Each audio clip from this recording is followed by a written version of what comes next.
Alright, hey guys, Pax here, and welcome back to another Pokemon Pocket video. In this video, we'll be going over the top performing decks from tournaments this past week, comparing and contrasting the Fantastical Parade meta compared to the previous months. If this is your first video on my channel, really do consider if you like to subscribe. It really does help me out, especially as a small-time content creator. And without further ado, let's get right in to the weekly meta report. Alright, so if this is your first weekly meta report on my channel, I'll be going over a couple tournaments, looking at a couple notable decks from each, and then at the end of the video, I'll be using one of them in PvP to see how it performs. As always, I'm using the website Limitless TCG. The link to the website will be down in the description. And without further ado, let's get right into it. This is actually my third time recording. I was experiencing hard drive issues. Should be resolved, hopefully. If not, then I'm just going to continue to suffer, which, yeah, like and subscribe. Anyways, the first tournament we'll be going over is the Fantastical Festival right here. Player count of 807. Just looking at this before we get into the standings, looking at the metagame, showing the most popular decks as well as their win percentage. So looking at this, Hydreigon Mega Absol still dominates. Has been very meta relevant, top tier ever since release, and still performing well, as you can see. Yeah, a lot better than Galarian Obstagoon. And yeah, looking at it, 53% win rate, very nice compared to Galarian Obstagoon. Doesn't have many people using it just yet. Keep in mind, this is the beginning of the meta, so it could increase later on. But for now, Hydreigon is still the safer choice, the most popular choice at least. And the win percentage is rather low. And since there's less players, this should be higher. This kind of shows that Obstagoon, interesting card, but Hydreigon is more consistent currently. We shall see. I mean, again, these numbers could change, but sometimes the numbers do not lie. In my previous video, I did make a Obstagoon deck showcase, and I did mention that Hydreigon and Obstagoon are like on par with each other. After more usage of Obstagoon, Hydreigon's better. Yeah, personally, I'll explain more later on, but Hydreigon is easier to get out, easier to do damage. Obstagoon is nice, but requires a lot more buildup compared to Hydreigon. We also have Greninja or Choreo, seeing a lot of success in this tournament. 72 players used it. 41% win rate, not too bad. And then looking at the standings, yes, if you just took a screenshot of this, this looks like the previous month's tournaments, you know, like Suicune Greninja, always dominating. Still, I keep saying this every video. If you guys are sick of Suicune Greninja, if you want them to just leave, get out the game, they're here to stay. They're not leaving. Yeah, they're just very good overall. And a very good investment, especially if you're a new player. I'll get more into that later on.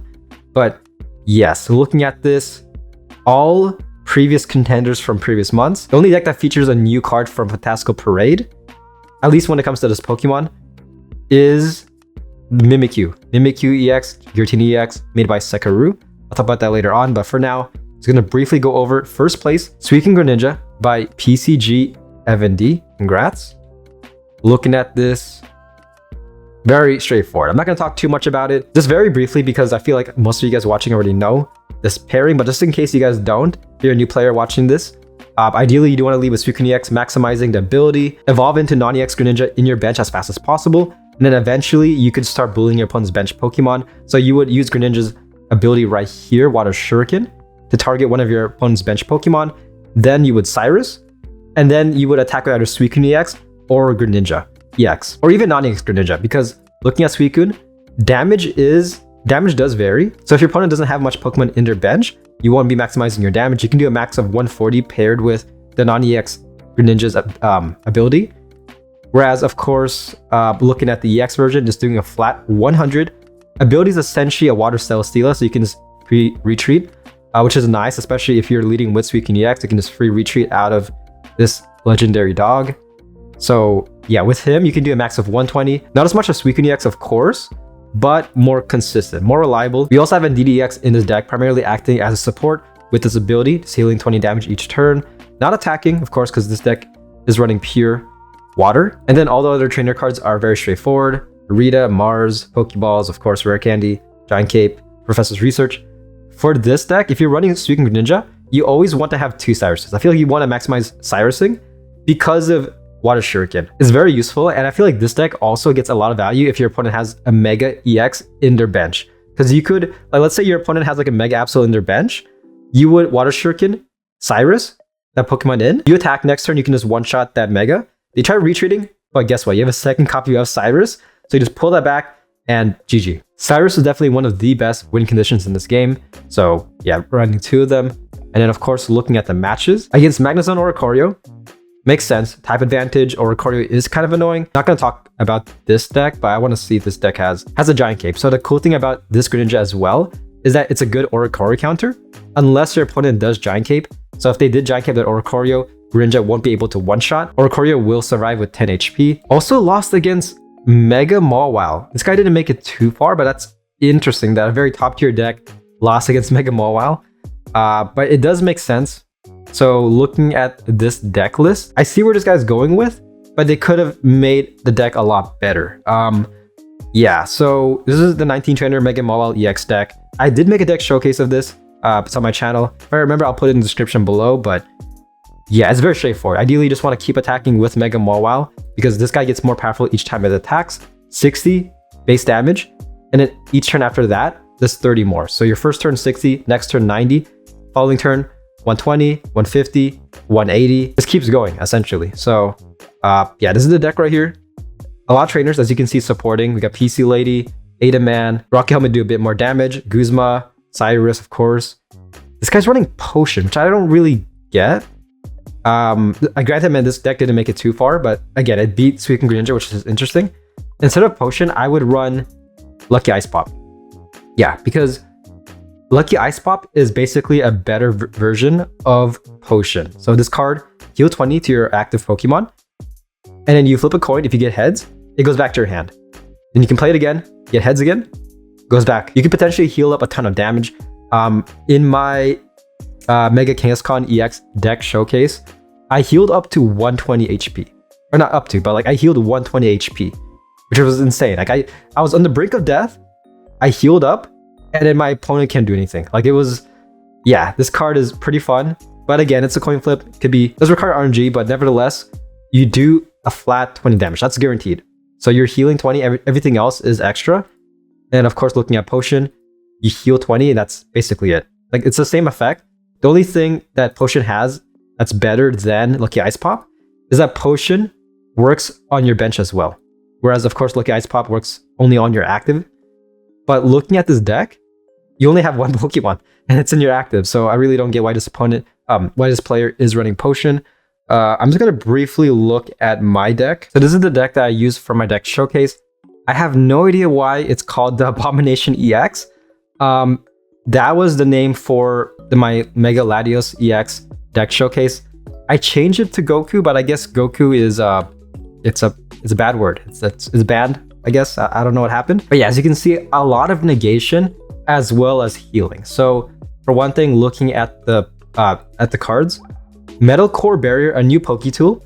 If this card is attached to one of your Pokemon, discard it at the end of your opponent's turn. So only works for one turn essentially. You want to play this very cautiously during turns when you know your opponent's about to attack, doing at least 50 damage to negate that. Because looking at the second paragraph, the metal Pokemon this card is attached to takes negative 50 damage from attacks from your opponent's Pokemon. This card is almost as good as Lily, which is specifically a stage 2 supporter card.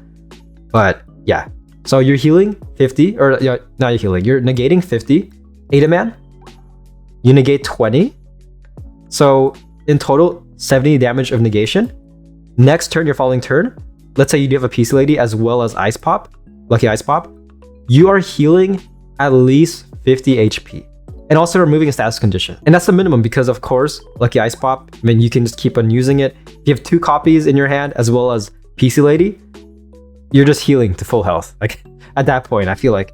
But yeah, very straightforward deck. You also have starting planes, essentially the stadium version of Giant Cape. But for this card, you have to play it very cautiously because you could also, this card could also buff your opponent's basic Pokemon since of course it does affect both yours and your opponent's Pokemon. So yeah, that 20 damage, not 20 damage, that 20 HP could definitely determine if you're gonna win or lose the game. It can definitely be your loss condition in a sense. I feel like the main issue for this deck is that there's no Oricorio counter, which is the main issue. So if you want, you could definitely add Migarna, an amazing Oricorio counter, can one-shot Oricorio without Giant Cape, or Skarmory. I feel like Skarmory might be the better choice just because of Sabrina. Sabrina can definitely end up losing you the game. Non-EX Skarmory right here. Yeah, you do 50 damage with a Poke Tool attached, sure. If you need to, you can place this guy in the field, sub out a Mega Mawile, feed this guy 1 energy, and just start attacking, which is pretty nice. And as for Megarna, it requires 2 energy, so you have to at least have that Megarna on the field at least 1 turn until you can attack. But yeah, overall, a very solid deck. Not that good in tournaments, but very fun. Very fun in like solo battles. Just a very good battle. A very good deck to like multitask with. Like you could be like watching, cooking, whatever, using Mega Mawile, not really thinking too much. And then looking at the performance in this tournament, only 9 players used Mega Mawile, and it has a 22% win rate. Yeah, this should be higher. If it was good, it should be, the win rate should be higher, given that there are less players using it. That says a lot, which is pretty unfortunate, but nevertheless, again, very fun. You're gonna have a lot of fun using this deck.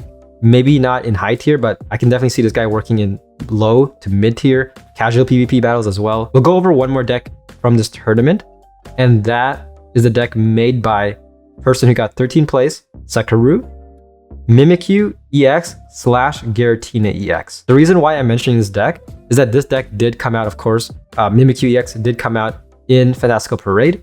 So yeah, looking at this, we got Greninja. Has been super meta relevant ever since it came out, and it came out once this game came out. So yeah, that says a lot about this card. For this deck, Greninja won't be attacking because it is running pure Psychic Energy.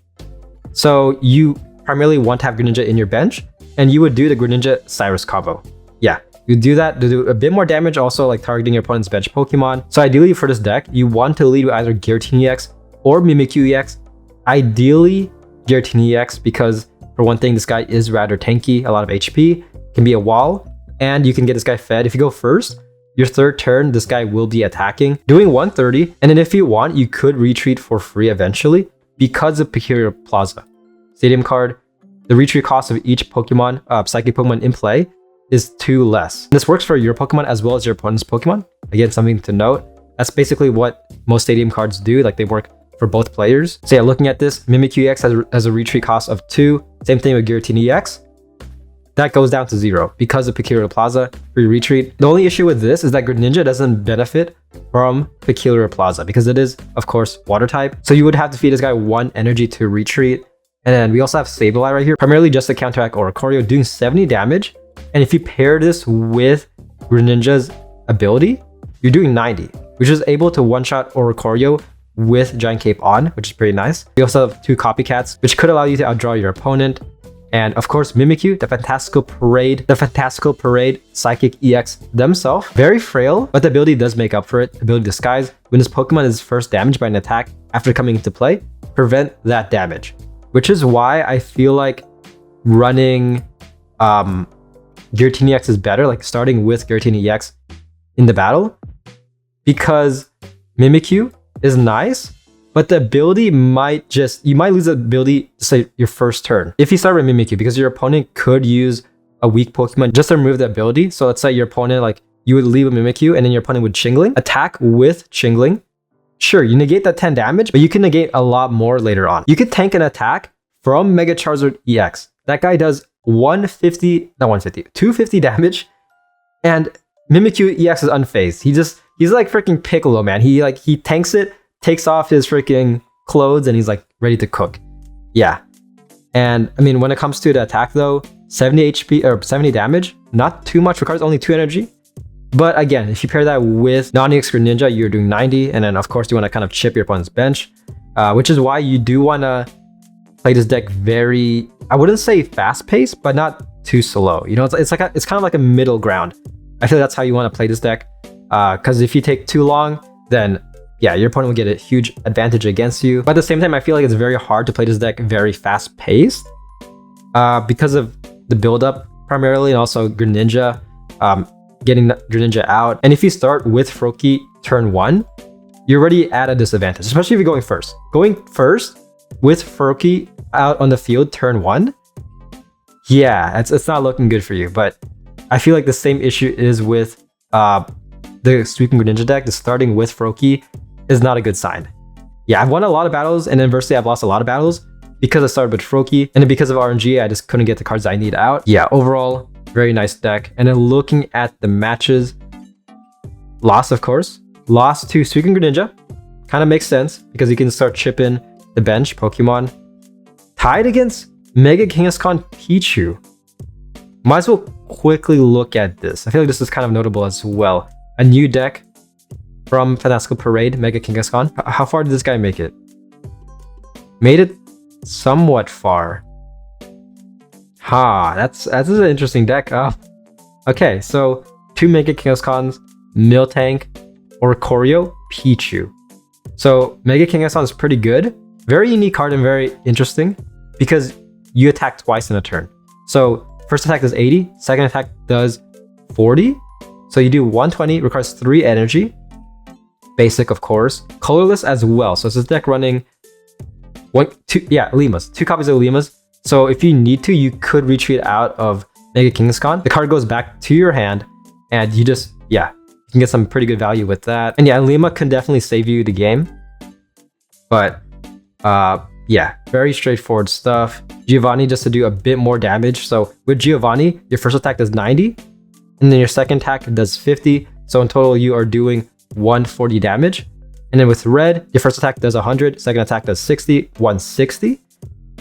And I feel like Red is the best with Mega Kangaskhan. You're really maximizing it because you're attacking twice. So instead of just doing plus 20 with Red, usually for any other Pokemon, you're doing plus 40 with Mega Kangaskhan EX. Interesting running Miltank as well.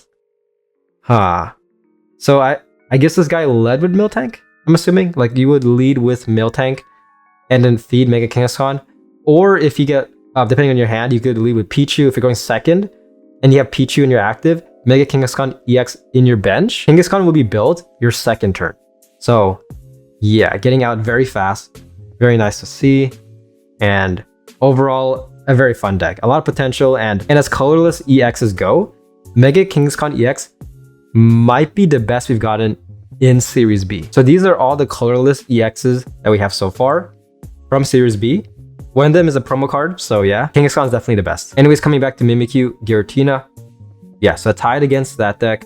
And then the loss against Greninja Oricorio, which makes sense. I mean, looking at the metagame, very prominent, and the win percentage was pretty good as well. And that was the Fantastical Festival tournament. Overall, looking at the standings, just the top performers, very similar to the previous months. But again, keep in mind, it is the beginning of the month. This could definitely change as we progress more in to February. Overall, it's Hydreigon dominance. Hydreigon is really dominating. Very fun. I'll go over Hydreigon Mega Absol later on, comparing it with Galarian Obstagoon. The next tournament that we will be going over is the Leo Wizard Pocket League. As a player count of 395. And then looking at the metagame, very similar. Hydreigon Mega Absol dominating. 57% win rate. And Obstagoon, 47%. So still somewhat okay, but it should be definitely higher, given that there's only 22 players using it. Mega Altaria Indeedee, 53%, slightly higher. Greninja Oricorio, 52%. And looking at the standings, first place does go to Creamy Lotion. Very creamy and luscious lotion. Congrats. Hydreigon Mega Absol. And then looking at the top 10, oh boy. The meta definitely hasn't changed too much. Let me see. So when it comes to Fantastical Parade Pokemon, Elsa, number 16, is using Galarian Obstagoon. Okay. So 16th goes to a Fantastical Parade Pokemon. We also have a bit more lower on the list. Anyways, let's go over the first place deck. So looking at this, very straightforward. Running 1 copy of Nihilego. Interesting. Maximizing chip damage from Poison Barb, which is pretty nice. There's another variation that's very popular that uses, instead of Nihilego, they would use Indeedee Ex. Again, primarily just acting as a support, healing that 20 damage.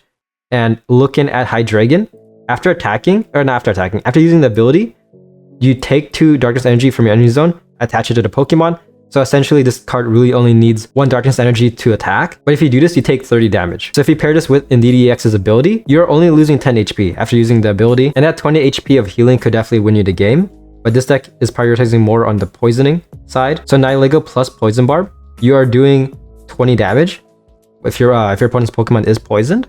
So pairing that with Hydreigon, 150. And then Mega Absol is very nice.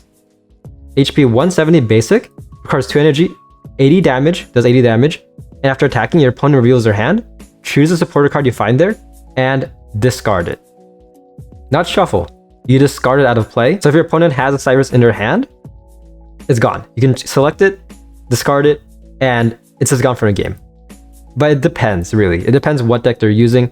I feel like a lot of decks only run 1 copy of Cyrus. Looking at this, yeah, 1 copy. So if it's not a Suicune Greninja deck, or like a deck that has Greninja in general, most likely just 1 copy. So getting a lot of value right there, because Cyrus is definitely the most popular win condition in this game. And yes, very straightforward. So ideally for this deck, you do want to get Hydreigon out as fast as possible. Start attacking, Poison Barb Hydreigon as well to do a bit more damage, as well as have Mega Absol EX in the bench and Nihilego. Once Hydreigon does die, sub in another copy of Hydreigon. Keep doing the same thing. After that dies, sub in Mega Absol and just sweep. By that point, it should be GG. Really depends on the stage of the game. And then looking at the matches, lost twice against Greninja Oricorio. Makes sense because it's not gonna talk too much about this. But 1 copy of Cyrus, interesting. Okay, yeah, Greninja, Cyrus, yeah, it's really hard to compete against that. So I feel like that might have happened. Also, Mega Kangaskhan's here as well. The second loss was against a mirror match, so I'm pretty sure it's probably a very similar deck. Probably running Indeedee. Yeah, running Indeedee, Chingling. So ultimately, I mean, I prefer Chingling and Indeedee over Nihilego, but it really is up to RNG. This guy probably got a very good starting hand just right off the bat. And yeah, that was the first place deck. The last deck that we will be going over is, where's it at? Was made by Elsa, 16th place, Galarian, Obstagoon, and Mega Absol. Yes, I'm just gonna compare both decks side by side. So this is the Hydreigon deck, and then this is the Obstagoon deck. So the playstyle is slightly different. For my deck showcase, I did use a deck very similar to this one. So ideally using this deck, you want to lead with either Mega Absol EX or Galarian Obstagoon. And I know it's kind of scary leading with a Mega, especially early game, because I mean, damage does add up and your opponent could end up winning the game doing accumulated damage to Mega Absol EX. But what makes this deck very interesting and unique is Peers. You can use this card only if you have Galarian Obstagoon in play. This Pokemon can be either in your active or your bench, it doesn't matter, just in play. Discard 2 random energy from your opponent's active Pokemon. Yeah, so around the early / mid game, this card gets a ton of value, disrupting your opponent, especially if they can't generate more energy. So let's say we're going up against Mega Altaria EX. This card requires 2 energy, does 130 max damage. If you use Peers, you discard those 2 energy. So yeah, let's say your opponent does feed Mega Altaria EX, attacks, does 130, a lot of damage, but your next turn you do Peers, they have to manually build this guy up. And for Psychic, currently, I mean, there isn't really any efficient way to generate energy. I mean, sure, you could use Gardevoirs, like either of the Gardevoirs, yeah. But I mean, for one thing, the Mega version does require a bit of build-up. Yeah, you still have to feed him manually. But this Gardevoir, I mean, you could use the ability, but this card isn't meta anymore. It was very good early game, like early in the game's lifespan, Genetic Apex, especially paired with Mewtwo EX, but nowadays did get phased out. But yeah, the point I'm getting at is that Peers provides as an amazing, consistent disruption against your opponent. It can definitely win you the game. It can definitely be your win condition. And of course, speaking of win conditions, 1 copy of Cyrus, so both of them could be. But Peers could be pivotal in the battle's direction. You might be screwed, but then you use Peers, and then your opponent has to start from scratch. And then looking at Galarian Obstagoon, this in regards to stats, HP 150 stage 2, this card is very similar to Weavile EX, especially since we do have a Darkrai in the deck. So Weavile does 70 if your opponent's Pokemon is damaged. And then looking at Galarian Obstagoon, so if you pair this with Darkrai EX's ability, you are doing 140 in 1 turn. So yeah, a lot of damage, and you could one-shot a lot of EXs. I mean, for one thing, you can one-shot a Darkrai EX, Suicune Ex, getting a lot of value like that. And as I mentioned earlier, you could lead with Mega Absol EX, eventually get Galarian Obstagoon on your bench, Peers, and if your opponent's building their active, they're screwed. Yeah, so yes, I feel like for this deck, it's good against decks that require a lot of build-up. And then looking at the matches, Lost against Suicune Greninja, interesting. Does kind of make sense. I mean, you can just start bullying, of course, the Mega Absol in the bench, just like that. Or depending on RNG, you can just start bullying the, what's it called? The Zigzagoon before it could evolve into Obstagoon. What else? Lost against another Suicune Greninja. And then lost against Superior and Teal Mask Ogerpon. Might as well look at this. What is this? Interesting, because it requires a lot of setup and a lot of RNG. Holy crap, yeah. Yeah, I feel like when it comes to decks, Obstagoon is definitely better. Should be more consistent on paper, but again, anything can happen. I mean, this deck, only 1 copy of Snivy Superior Vermosa, 2 copies of Ogerpon, 1 copy of Rare Candy, 1 Copycat. So your first 2 turns have to be goated, because if you brick, then you really can't bounce back. And I feel like this guy did get a very good starting hand, and just probably got Superior out the second turn, start attacking, or even for Formosa, just attack Cyrus and just beat up your opponent's Pokemon like that. But yeah, once again, comparing both of these decks right here. Hydreigon is far better because it requires less setup to be effective. You know what I mean? Just comparing both of these Pokemon. So looking at them, Galarian Obstagoon requires 2 energy, and then if your first turn, if your opponent's active isn't damaged, only 70, you're only doing 70 damage. Next turn, you're doing 120. So 2 turns. Whereas, of course, Hydreigon, once the guy gets out, you feed 3 energy essentially in 1 turn. You do 130. Very straightforward. Just raw damage, just like that. Whereas, of course, this guy, a lot of buildup. The main thing that makes this guy worth running, in my opinion, is, of course, Piers.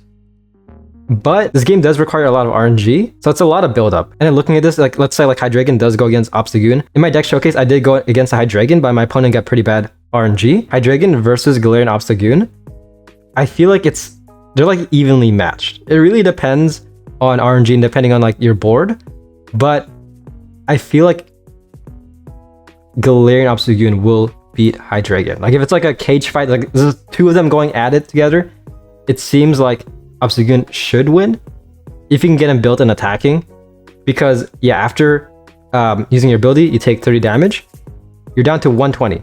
So without Indeedee supporting, this guy, Obstagoon, will be able to one-shot Hydreigon.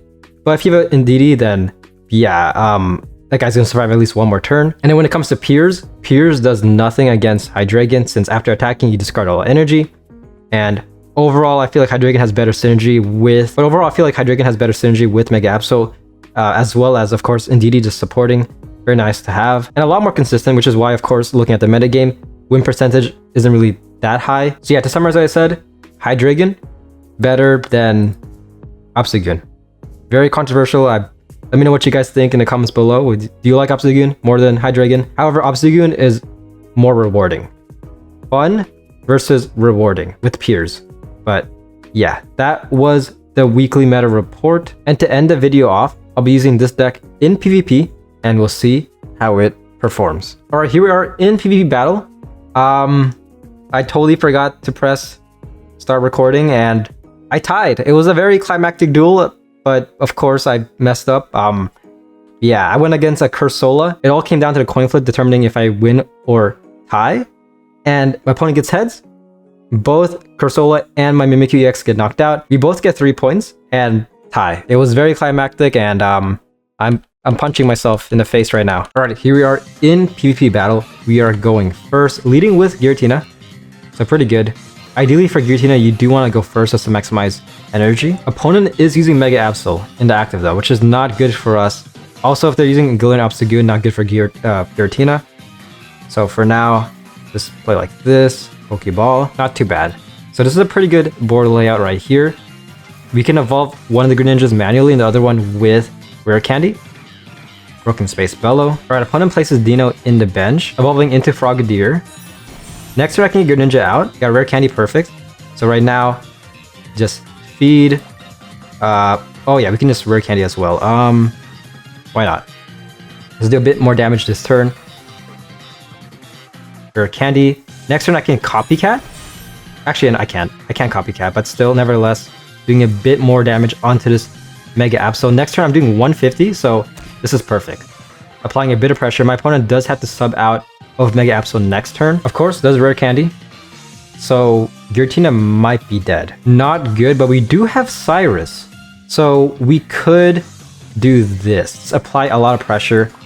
Mimikyu, place down Sableye, Water Shuriken, the Absol. There's still a hope. So we do this. Not able to attack this turn, but next turn, they won't be able to attack with Hydreigon either. So yes, perfect. We just do this. They PC Lady, Mega Absol, feed. Are they gonna retreat? If I were them, I'd probably stay. Okay, yep, staying. You got Peculiar, Plaza, nice. At this point, might as well Copycat. Okay, another Copycat, nice. If anything, we are thinning the deck. So next turn, we have a 33% chance to get our second copy of Cyrus. So, yes, Water Shuriken. Again, very straightforward. Just targeting Mega Absol, doing 90 damage this turn. Getting poisoned, but it should still be fine, nevertheless. Poison doesn't activate Disguise, so I still have Disguise on the field. I have it on Mimikyu. Opponent subs into Hydreigon. 33% chance to win this turn if they don't heal Mega Absol. But even then, still providing an amazing disruption. So I should have died from that, but of course Disguise, tanking that damage. Hard to cards. Please, yes! GG. And this is how you make someone surrender. You just do this, and they're gonna surrender. Every time. Every time. Yeah, just like that. That's Cyrus in a nutshell. Very nice win condition card. Annoying or just fun. Yeah, really is up to who's using it, but yeah, that's a video. Hope you guys did enjoy. This took me 2 hours to record. During this recording, it did get corrupted once, so yeah, please like and subscribe. And yeah, that's a video. Hope you guys did enjoy, and I'll see you guys on my next video. Peace.